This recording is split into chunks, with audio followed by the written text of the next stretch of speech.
A very good evening, ladies and gentlemen. We are here today to discuss how Industry 4.0, particularly IoT and automation, can impact the way we do business. The role of IoT and digitalization becomes especially vital in these challenging times when most industries are looking to offset the impact of the pandemic. Can technology enable organizations to achieve increased cost savings, efficiency, and productivity in this new reality? I am Rodra Bhattacharya and I'm joined by two industry stalwarts, Pankaj Vyas, Head Siemens Advanta Development Asia, and Samantak Datta, also known as Baiku, Managing Partner and Vice President, Siemens Advanta Consulting India. They will tell us more about this. We'll also be taking up a few questions from our audience at the end. Please put them down in the comment section, whether you're on Twitter, Facebook, or YouTube, and we will get at least most of these answered. My first question, and this is to Boyku. The pandemic has clearly accelerated digitalization for many companies, right? I mean, these last 9 months. So, which sectors have found it easiest to make this shift? And given the importance of environment, health, and safety in this new reality, how does IoT and automation solve for this? Yeah, thanks, Rudra. Pleasure to be here on this call and talking about this topic, which is obviously has become much more significant than it has been in the past. Of course, the pandemic has been very difficult and challenging times for most businesses, as well as people in general. It's probably the first time where we had to balance between, thinking health and safety first, but also continue business and operations.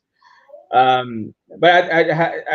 you mentioned, at the same time, I think it's also a time when automation and digitalization is taking a new sort of business case. I mean, it was anyways something that where there was a strong business case to begin with, but I think the business case is changing because of many of the new value addition that we're seeing from that's coming because of the pandemic. Um, I think the obvious, if you ask sectors, the obvious one is, of course, education, where I think if any of us have kids, we know that, the way education is working today is very different from what it was before COVID, right? But what is also interesting is to see what's happening in the manufacturing sector, right? Manufacturing, I mean, I'm broadly saying manufacturing, but manufacturing, production, generation sector, right? Um, if you were to look at 5 years back, right, and you were thinking about an oil rig, um, it was very expensive to put people on an oil rig. Okay, it was very expensive back then. Right now, it's even more expensive. Right, so if you can figure out a way to do remote operation, remote diagnostic, remote maintenance, it has a much bigger value proposition than what it used to be. Right. If you go to any airport today, right, you see that how because you don't want as many people there, how digitalization is playing a role, and that goes beyond airport to all smart campuses in general, right?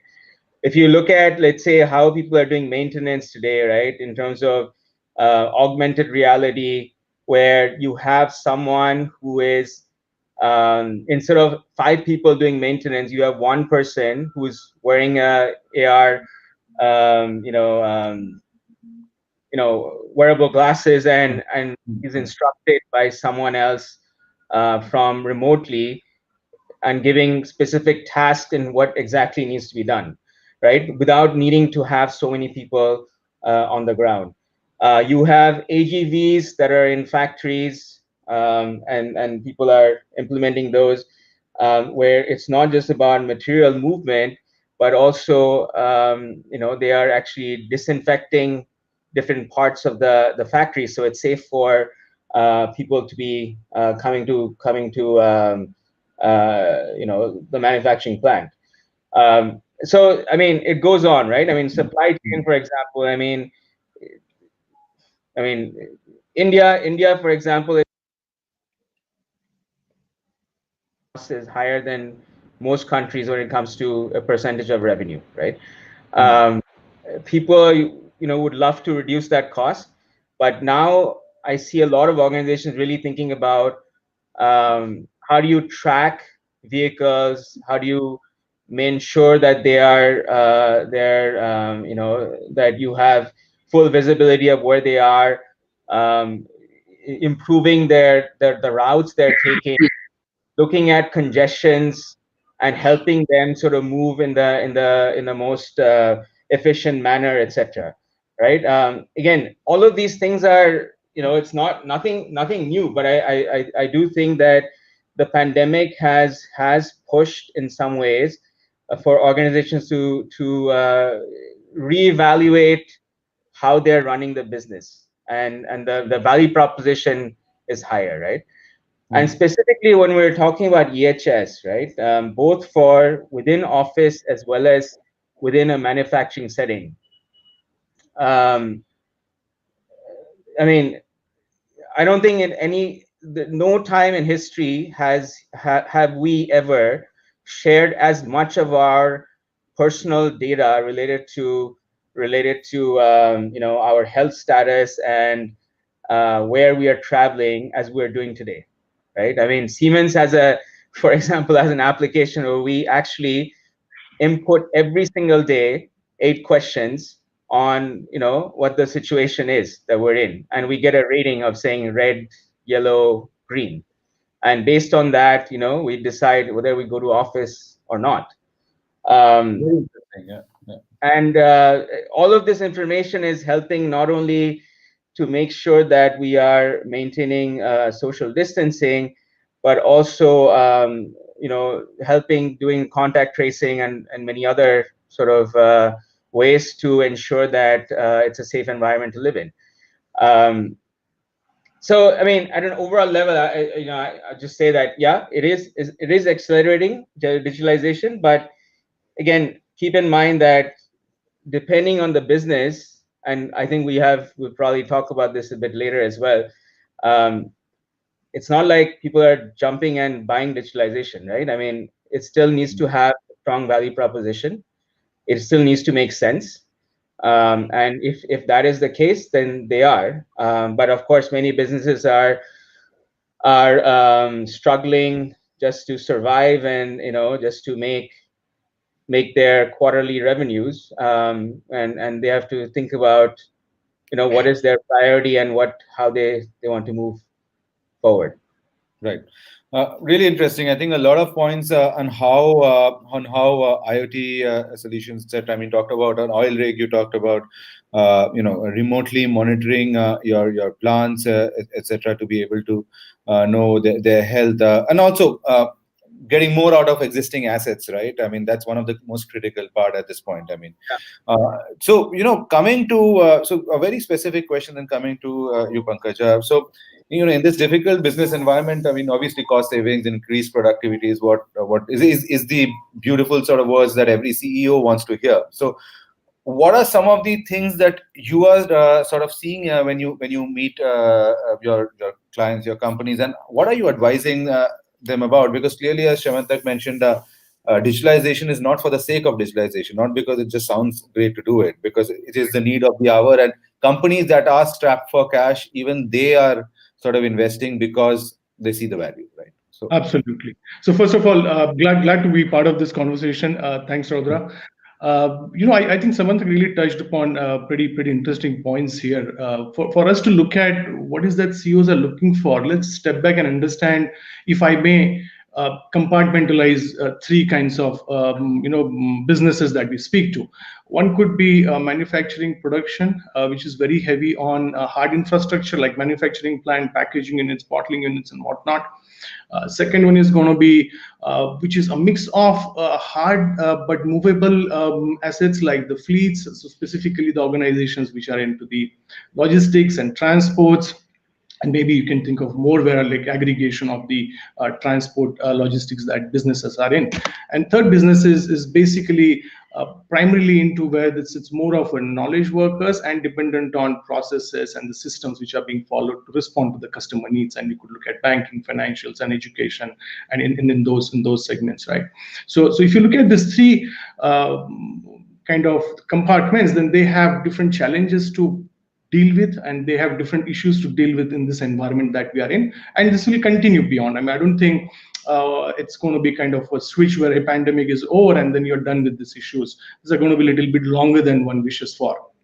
Now, if you look at the manufacturing category, where you have a lot of hard assets, hard infrastructure in place, I mean, they have problems like, how do I make sure that my procurement is optimal? How do I make sure that I don't order too less or I don't order too much on my raw components which are required to manufacture the end product? Because there's an element of cost of capital associated with that.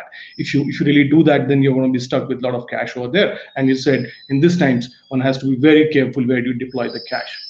Second element is about, how do I go and operate my manufacturing plant? I mean, how do I make sure that I have least of the downtime? And that's a lot of technology comes into play.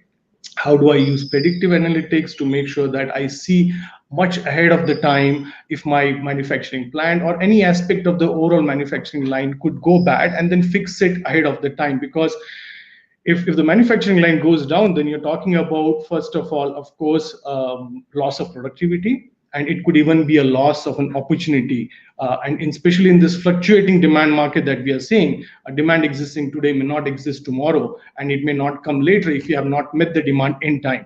So having your manufacturing plant working really flawlessly is very important, and then a lot of technologies can be applied to that. And then third aspect is the quality of production that you have. For every product that you're shipping out, for every defective product, there's a cost associated with that, because you first of all, it's going to hurt your branding, because you did not do a good job on your product quality. Second, you could even get your product back as a callback, and that has a branding and cost impact also, and of course a future business impact. So these are the three areas when I look at the manufacturing kind of industries, and CEOs, when we get into the discussion, these are the areas that there's a lot of focus on, and we do come across where the solution required to make the procurement more optimal. How do I connect the supply chain and the procurement islands together so that they're able to handle this fluctuation in demand and supply? And as I said, in manufacturing plant maintenance, there's a lot of predictive analytics and those kind of technologies deployed. That's manufacturing. If you look at the sector which has both elements, hard element but movable, and there's a people element, then you look at, how do I operate my fleet optimally, right? Am I really taking the optimal routes? Am I using my fleet optimally? And also there's an element of, am I taking care of my fleet? Because if fleet going down, that again means there's a loss of productivity, loss of business, and everything that we talked about. So again, a lot of technology gets used over there. Third one is, which is more about process and people and the systems involved to respond to the customer needs. There's a lot of business process transformation discussion happens, right? I mean, are you able to respond to a lot of things in agile way? Are you using the right kind of automation techniques? Are you using right kind of bots that you see in a lot of places, right? But optimally, I mean, not deploying the right technology with the right way can have its own negative impact. I mean, we see sometimes having a bot can be irritating aspect of dealing with certain aspect, right? I mean, it has to be done well. So when we speak to CEOs and the businesses which are looking at digital needs, this is where it really comes from. And cost and productivity are not two separate elements per se, because if you're not having a high productivity, it means you are having a high cost to get the product done, right? And then, as I said, a cost of capital also has to be looked at. So across industries, there's definitely one trend where, how do I use the right technology to solve the right problem? And as you said, a lot of businesses are going through challenging times, and it's going to stay for a little longer than we wish for. So it's very important to identify the problem which is going to give them the return immediately. Do it in incremental step, do it in agile way, show them the benefits of deploying right technology at right time with the right elements really works a lot. I mean, someone who's having issue of not having good understanding of managing supply chain, that's a problem to be worked on. Somebody says, I'm struggling with my fleets going down very frequently, the different things to be deployed on, right? Or if I have a problem where I don't know if I'm using my workforce optimally, then there's a different solution to be deployed. So it really gets down to what problem is to be solved incrementally and take that, because today's time, ROI on digitalization is equally important of ROI on what they're doing in their core business. Interesting. And given the scale of Siemens as a company and the years of sort of moving through different generations of technology, I think as a consulting business, you're well placed to sort of draw this entire architecture for them, right? Helping identify these challenges and solving for them.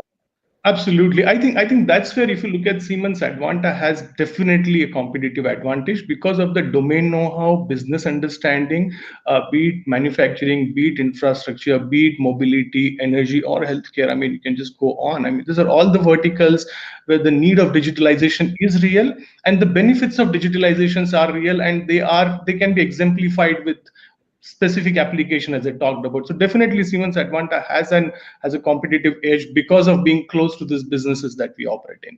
Interesting. Shivantak, Baiku, so we're a legacy business, wary of making large investments, and there are many of these legacy businesses in India, medium businesses, or even large in some cases. They are looking to make these investments in technology in such a sort of tumultuous time, difficult times. What would be your advice? I mean, how should they be going about it? What should they be looking at? So, I mean, let me start with saying that, 5-10 years ago, digitalization, IoT, all of these things were maybe buzzwords. People were, trying it out or thinking about it. But if you are not thinking about it or doing something about it, chances are you're not going to be competitive going forward. So, anyways, it is something that you have to do, because it doesn't matter whether and as Pankaj said, right, it doesn't matter if you're talking about manufacturing, you're talking about supply chain, you're talking about quality improvement, you're talking about availability improvement. Digitalization is the only way you can do a step jump, right? However, to answer this question, let me say, there are ways to make it easier for you to go about it, where, let's say, at least if you're struggling with thinking about the capex that's involved, etc., how do you really go about it, right? And maybe there are three things I would say, right? One is very important to prioritize. It's important to think big, but break the entire problem into smaller pieces, right? Where the bite sizes are smaller, so basically you don't have to get into a 5 million, 10 million euro program. You take it one step at a time, you see value, and you keep scaling up, right? So that's one of them. The second thing is, I think all partners today they would not be a partner unless they are generating value for a company, right? So they all are fully, they'll be okay with different commercial models as well, right? So the commercial model can very well be about, you deliver value and you get a percentage of what the savings or whatever it is. Um, and especially if you break it down in smaller pieces, you can literally run a large digital transformation program where you are actually,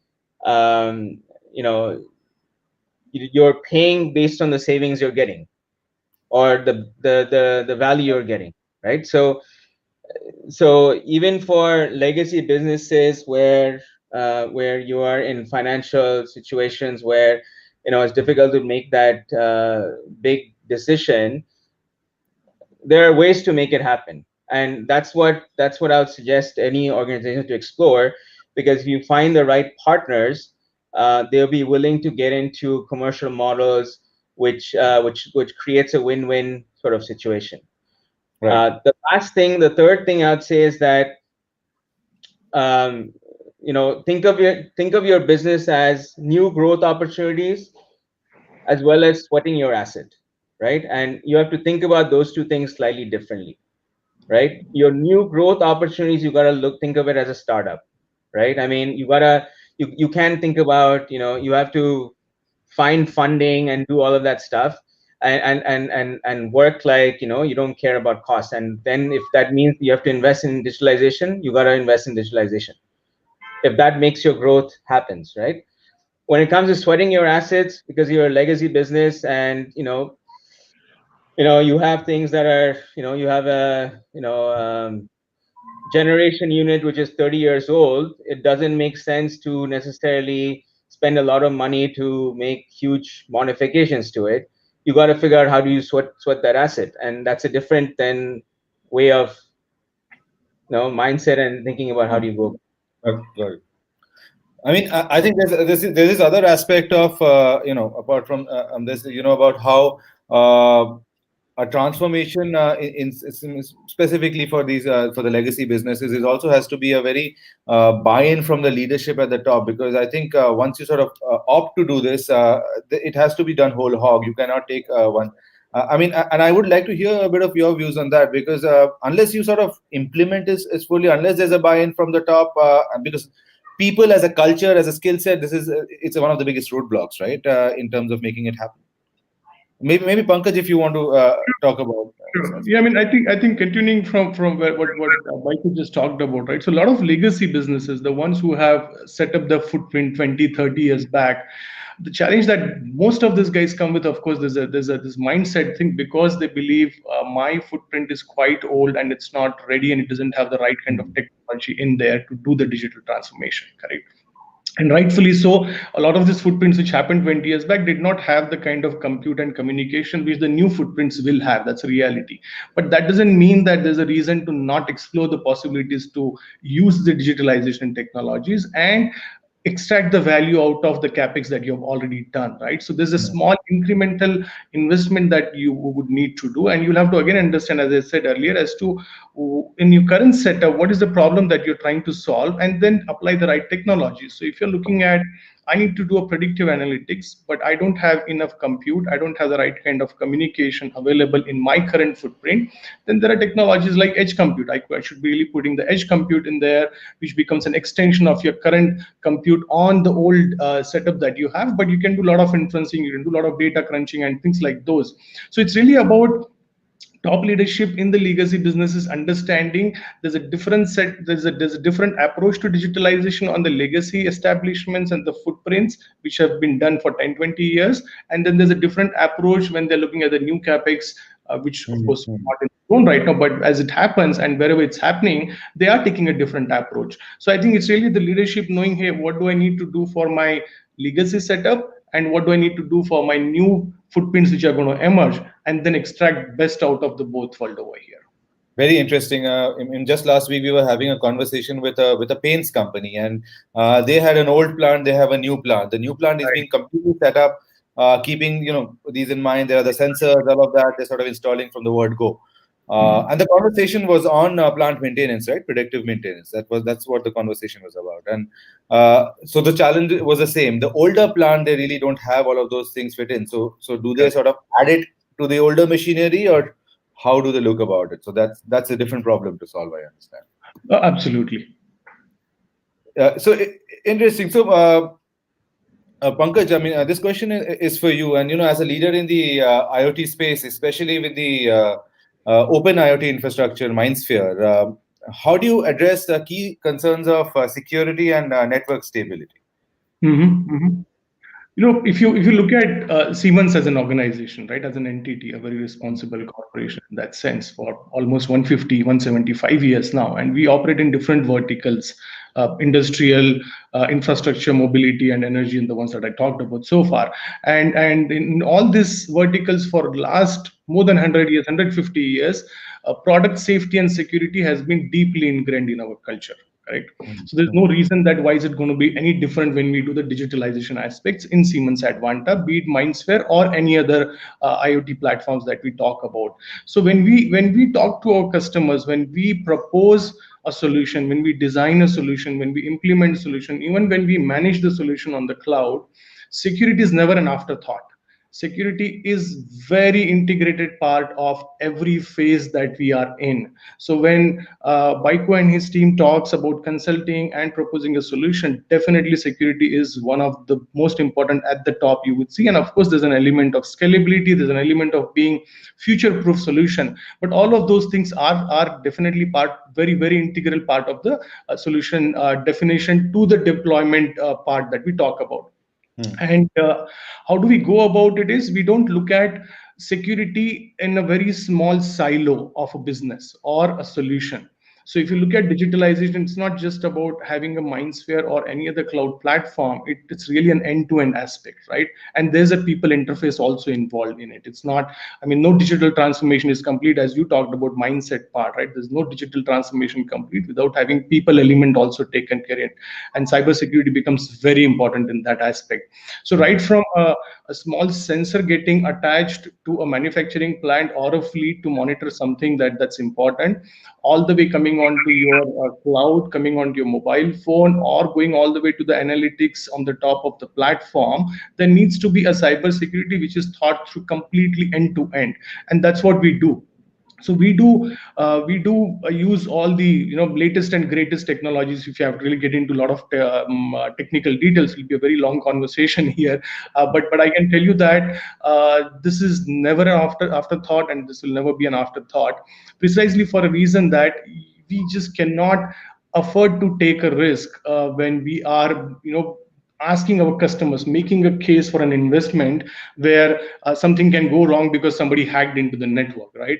There's no way that anybody is going to be able to afford having a manufacturing plant hacked in because somebody has put in new edge compute. So definitely that element is taken care of. And as I said, it's really a end-to-end solution, and right from physical level communication to going all the way to the application level communication, different access level controls, all of those things are thought through. And we do use, as I said, right, different types of certificates, all number of crunching, whatever that's required to keep it safe.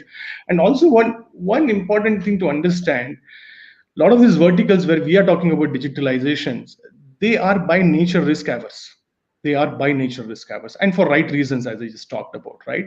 And they did wait for the right reasons for technologies to mature, correct? So mm, if you look at it today, there's a lot of banking transactions that are happening on internet. There's a lot of digital things happening on internet, and once they see that, hey, these technologies are matured, they're proven, they're safe, and that's where the adoption is picking up. So I really think if you look at overall adoption in next 5 years in the verticals that we are talking about here, is going to be way more and much higher in terms of multipliers compared to what we have seen in the last 5 years. Of course, pandemic plays an element. It turned out to be the most effective chief digitalization officer for every organization is this pandemic, which has really moved a lot of fence sitters into taking this decision. But at the same time, I think it's come at a right, I mean, this decision is at the right time from the verticals that we are talking about, because a lot of these technologies are proven today. interesting. Shimanta, coming to you, I mean, how do you make Industry 4.0 successful with speed and at scale? So, this is something that has been coming for a while, but you need a lot of enablers to make it work, right? So are they coming in place, and what is the right sort of way to go about it? Yeah, so that's a very good question, right? I mean, I think, and a lot of people are asking that question as well. um, I think to start with, you need to have a clear, understanding of what you want to improve. Like, start with fundamentals, right? Mm, mm, Um, don't think about, I need technology, I need sensors, I need IoT, and all of that stuff. What do you fundamentally want to improve about your factory or manufacturing process or whatever it is, right? mm, What are those KPIs, specific KPIs that you want to change? What is mm, the target? What is, how do you like move the needle, right? So that needs to be the fundamental start. Uh, Not thinking about which technology, what to buy, and all of that stuff, right? Second is it needs to be a coordinated effort. It cannot be like where you do like these small things here and there. There needs to be a fun clear sort of plan on how you go about doing that. The third is, which is very, very important, before even having partners for doing this, it's absolutely essential that within the organization, someone is sponsoring it. Someone who is passionate about this, who wants to do this, who thinks of this as their most important thing, priority for them over the next whatever years. Um, because otherwise, I mean, every successful transformation program that I've seen so far has always had someone like that. It doesn't matter who you partner with.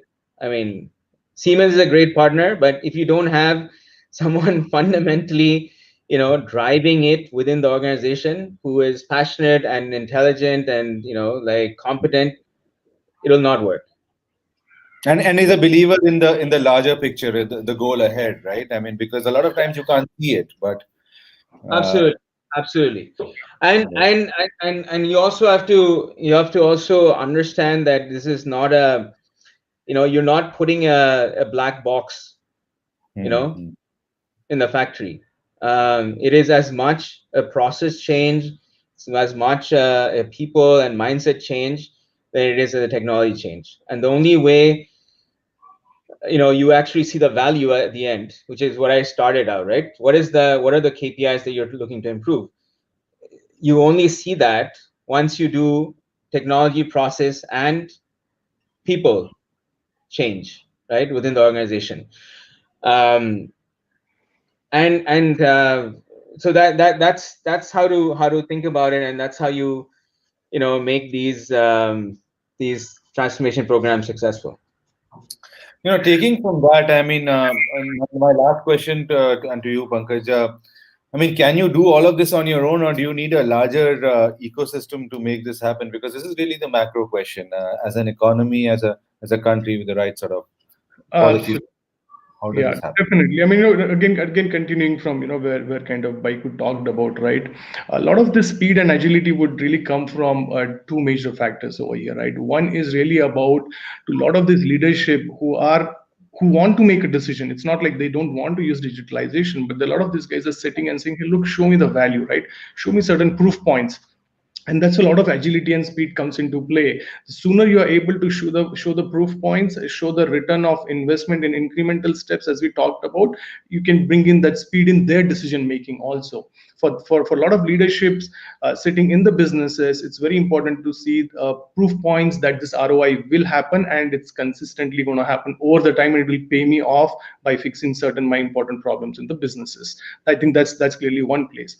Now, for that to happen, and for an organization like us, Siemens Advanta, to be prepared to respond to that need, having a very healthy, balanced ecosystem is absolutely important. It's absolutely important, right?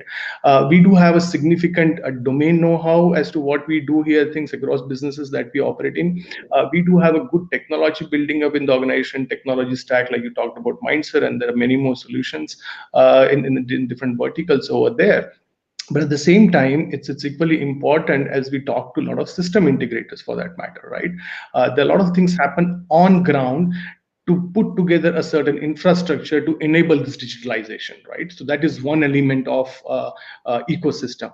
There's another element of ecosystem, which is, of course, we do a lot of things internally. We do develop a lot of technology for certain domains. But then let's understand, if you just look at what's happening in the startup ecosystem, where there's a lot of these young entrepreneurs doing a lot of cool things, and they're like really, really ahead of time, some of that stuff. And it is important for us to bring those also into the play that we have to offer, because that's what brings us agility and brings us the solution, which would take a little bit longer if everybody had to do everything from scratch, right? So it's really about having that good visibility into a landscape of different solutions and the different value additions that different player can bring in, and do a smart stitching on the top of it, so that one can respond with the speed, agility, and consistency. That's very important. I mean, doing it in one time and then you're not able to do it again, if you're not able to repeat the same thing, that's going to be very difficult to scale in this market. For a very reason, IoT as a market is fragmented, right? Because it's all over the place. A lot of people talk about a lot of things, and maybe you can definitely find a lot of themes around these problems to be solved. But still, having said that, done, the people who have different reach and different problems to be solved, and that's where having a good ecosystem of let's say system integrators, good ecosystem of a lot of digitalization solution providers, good ecosystem of a lot of this forward looking future technologies and solutions being developed by startup. And that's what we do. So we do work with quite a lot of digitalization solution players in the industry today. We do work with quite a few startups in the segment, not necessarily looking at only certain vertical or a problem. Because if you look at video analytics as an example, video analytics can be used across verticals for different reasons just by using a very smart pattern recognition, just to give an example, right?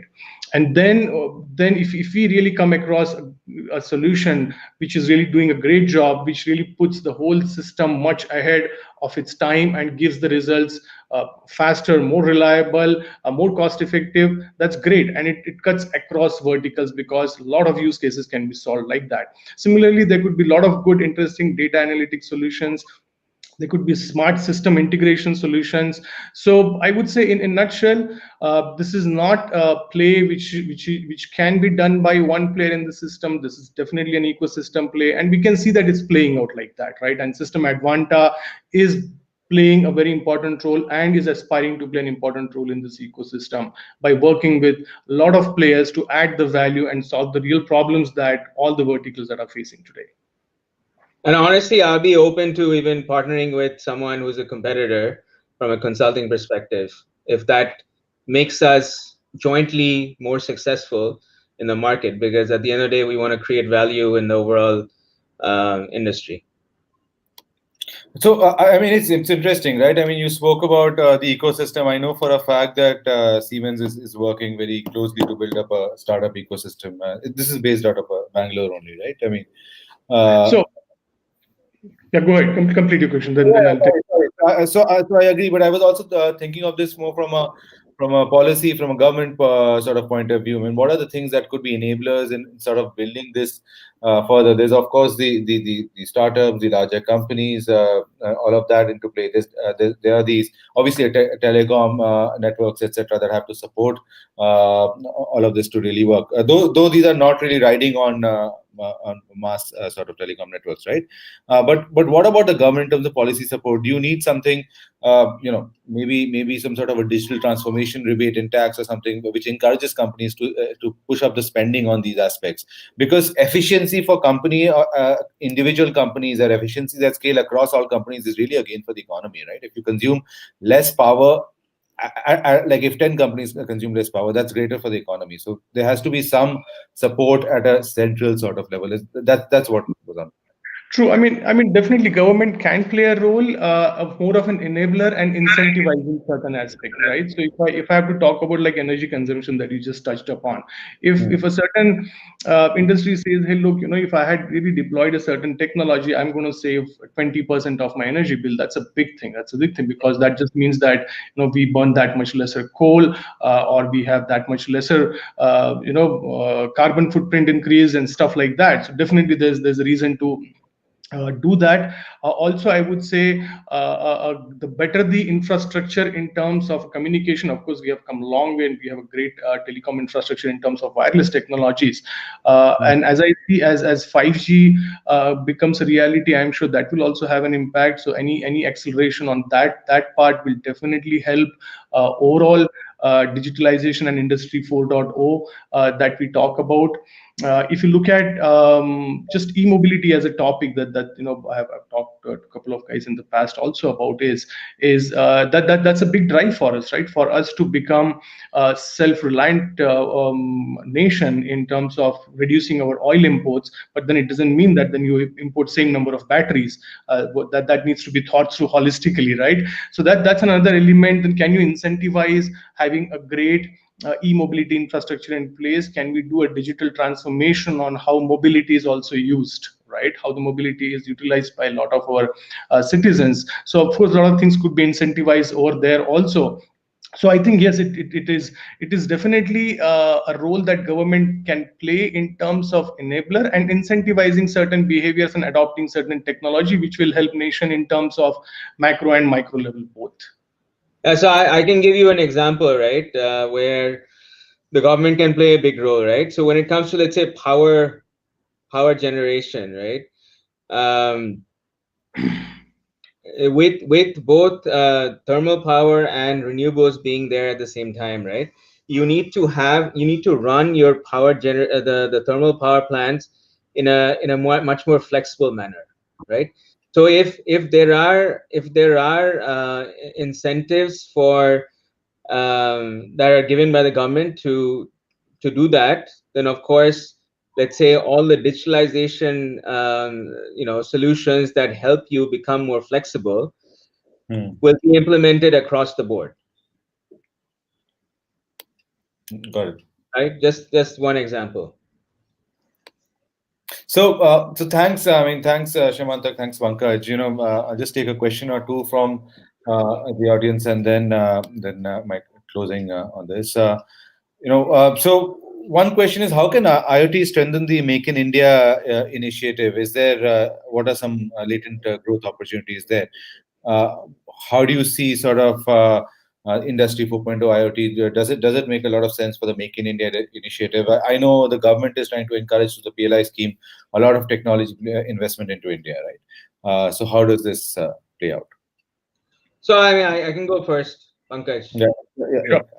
I mean, very recently we started a greenfield project in India, which is making a factory of the future for an auto player. I'm not mentioning the name, but it's a really cool project because there's no legacy. You can do whatever. I mean, you can dream the way you want to and build it with all the futuristic, and 10 years down it'll still be relevant, that sort of thinking, right? So when it comes to Make in India, I would imagine there will be a lot of these different greenfield opportunities where we can play a big role, and IoT and digitalization can play a big role because you'd be creating those factories of the future. And I think that's it's always a lot easier to start from scratch in some ways than to have something and you make incremental changes. Interesting. Anything to add? Sure. Yeah, I think there's a large impact that Make in India can have. If you look at, let's say, smart cities as an infrastructure, correct? If you are able to bring in good, kind of organically built technologies to solve our city infrastructure problems, that's a great Make in India thing that will help all of us.